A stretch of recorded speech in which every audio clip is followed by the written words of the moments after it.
La situation peut sembler absurde. L'État israélien considère cette implantation comme illégale. Mais l'armée a l'obligation de protéger ses habitants car ce sont des citoyens israéliens. Et cela fait 2 ans que ça dure. 2 ans que dans l'attente d'une décision de justice, ces colons vivent ici. Mais ils sont contraints d'habiter dans du provisoire. Le statu quo dans ce bâtiment nous interdit d'effectuer le moindre changement dans cette construction. Si jamais nous faisons des travaux, le ministère de la Défense nous expulse immédiatement d'ici. Par exemple, cette rampe d'escalier temporaire, elle était déjà comme ça. L'électricité n'est branchée que par moment. Nous nous plions à un système très strict. Pendant 2 heures, nous avons le droit d'utiliser des machines à laver, ensuite pendant 3 heures les chauffe-eau, puis une autre fois les machines à laver et les chauffe-eau. Les marches en béton, il nous est interdit de les revêtir, interdit de mettre de l'enduit. Vous pouvez voir que le plafond est nu, le sol aussi. En revanche, nous avons obtenu une autorisation spéciale du ministère de la Défense lorsque la neige est tombée. Il n'y avait que des feuilles de plastique, ils nous ont laissé poser des fenêtres. 2 ventilateurs, madame, c'est interdit. On n'a le droit qu'à 1 ventilateur par famille, pas 2. S'ils acceptent de vivre dans une telle précarité, c'est parce que cette maison offre un point de vue stratégique sur un chemin utilisé par beaucoup de colons pour aller au caveau des patriarches. Un chemin sur lequel a eu lieu un attentat il y a 7 ans. Si à ce moment-là, précisément lors de l'attentat, sur ce chemin, il y avait eu quelques soldats, cet attentat aurait été évité car d'ici on a une vue directe sur cet endroit. C'était un soir de Shabbat. Des colons escortés par des militaires rentraient de la prière via ce sentier réservé aux Juifs. 3 Arabes les attendaient avec fusils mitrailleurs et grenades. Lorsque l'attaque a commencé, Meir Ben Chetrit, un autre colon, s'est précipité sur place avec son arme personnelle. Il n'est pas prêt d'oublier ce combat. Ce chemin est très sombre. Avec la nuit, on ne voyait rien. Il y avait un terroriste de ce côté, un terroriste de l'autre côté. Les deux se trouvent derrière un rempart. Chaque personne qui rentre ici dans le sentier se fait cribler de balles. Nous sommes retrouvés pendant plus de 2 heures et demie dans une situation de combat de proximité, avec une tension incroyable. Nous avons perdu 12 personnes ici. Ça a été un attentat très marquant dans la région.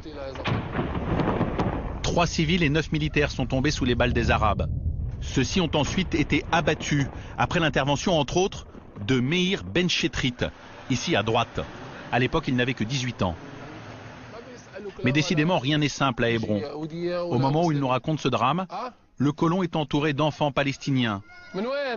Puis surgit ce vieil homme que Meir va saluer. Et pourtant, lors de l'attaque il y a 7 ans, son fils était un des assaillants.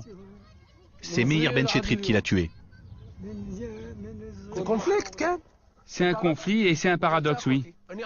Un arabe essaie de me tuer et juste après j'en tuerai bien 16. Mais je ne peux pas, je suis surveillé. Après 2 ou 3 jours, je me calme, je redeviens moi-même.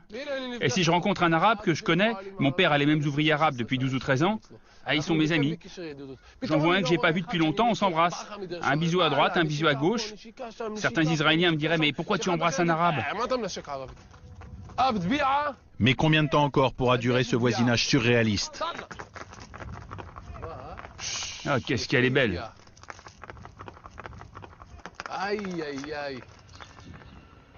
Pour l'armée israélienne, la situation devient intenable. D'un côté donc, elle occupe une partie de la ville pour protéger ses ressortissants. D'un autre côté, elle tente d'empêcher l'arrivée de nouveaux colons. Ce matin-là, ce terrain vague a des allures de bidonville. Depuis quelques semaines, plusieurs familles s'étaient installées ici. Une nouvelle implantation, c'est une nouvelle provocation vis-à-vis des Arabes et des problèmes pour l'avenir pour le gouvernement israélien. Alors les bulldozers de l'armée sont intervenus.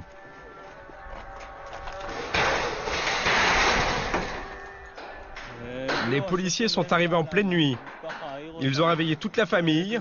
Ils ont détruit la maison, avec toutes les affaires à l'intérieur. À peine détruit, le campement est réaménagé. Les familles tentent de se réinstaller jusqu'à une prochaine intervention de l'armée. Un jeu du chat et de la souris qui ne cesse jamais. Mais le lieu de toutes les tensions en ce mois de novembre à Hébron, c'est la maison où habite Michael Pollack, l'ancien trader de Wall Street. Car la justice israélienne qui s'est saisie du problème doit rendre sa décision d'un jour à l'autre. Michael ne veut pas croire un instant qu'ils seront expulsés. Il ne fait pas confiance aux autorités, mais à Dieu. La vue est magnifique. Les Arabes, eux, n'arrêtent pas de construire et le gouvernement ne cesse de détruire nos maisons. Qu'est-ce qu'on peut faire? C'est Dieu qui nous a permis de rentrer dans ce bâtiment. C'est nous les propriétaires ici. Grâce à Dieu, nous serons bientôt les propriétaires de tous ces bâtiments-là. Dans l'attente de la décision, la tension est à son comble. Un peu plus loin, dans un gymnase, le rabbin Dov Lior, le guide spirituel des colons, tient un meeting. Il y a là quelques dizaines de personnes, parmi lesquelles Michael. Le rabbin mobilise ses troupes. Il les prépare, s'il le faut, à affronter physiquement l'armée pour empêcher l'évacuation de la maison. Nous devons savoir que cette maison qui a été reprise dans le sang appartient au peuple d'Israël. Et je suis heureux et fier que vous soyez aussi nombreux ce soir, qu'il y ait des milliers d'autres personnes qui nous soutiennent dans cette lutte. Car c'est la bataille de tous ceux qui croient en la terre d'Israël. Toute personne pour qui la terre d'Israël compte sait que cette maison n'a pas été volée. Elle a simplement été reprise grâce à nos sacrifices. Malgré toutes ces prières et ces discours, cette fois-ci le combat des colons va échouer. « 16 novembre dernier. Une foule venant de toutes les colonies autour d'Hébron converge vers la maison. La justice a rendu son jugement, le bâtiment doit être évacué. Les manifestants comptent s'y opposer par tous les moyens.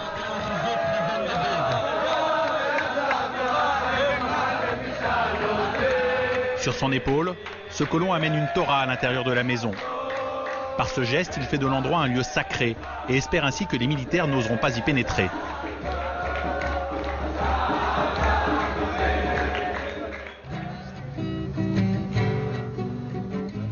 Au petit matin, l'armée n'est pas encore intervenue. 250 jeunes radicaux se sont installés dans la maison, prêts à tenir un siège. La veillée d'armes va durer 10 jours. Michael Pollack, l'Américain, sera aux premières loges. Il s'est préparé à ce moment depuis des semaines.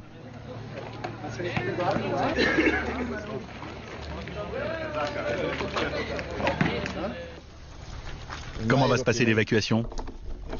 On ne peut pas savoir, mais il va y avoir de l'ambiance. Quelques heures plus tard, c'est à coups de seaux d'ordures que sont accueillies les forces de l'ordre. Elles répliquent à coups de grenades assourdissantes.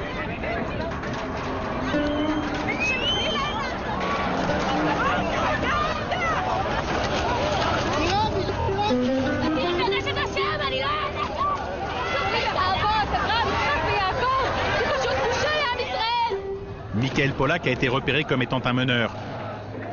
Les policiers l'isolent rapidement du reste des manifestants et ils l'interpellent.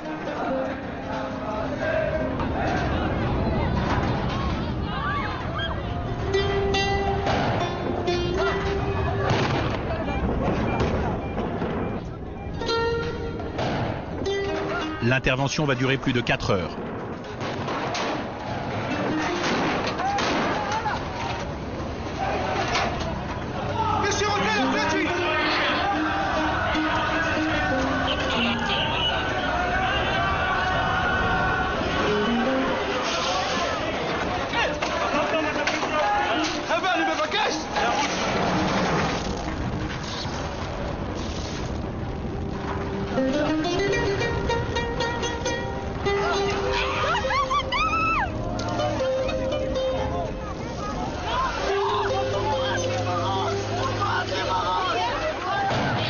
Partout en Cisjordanie, en représailles, des colons vont s'en prendre à des Palestiniens.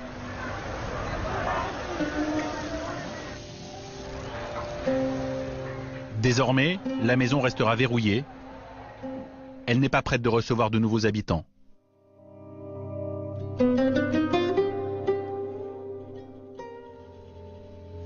Si l'histoire de cette maison est emblématique, les autorités israéliennes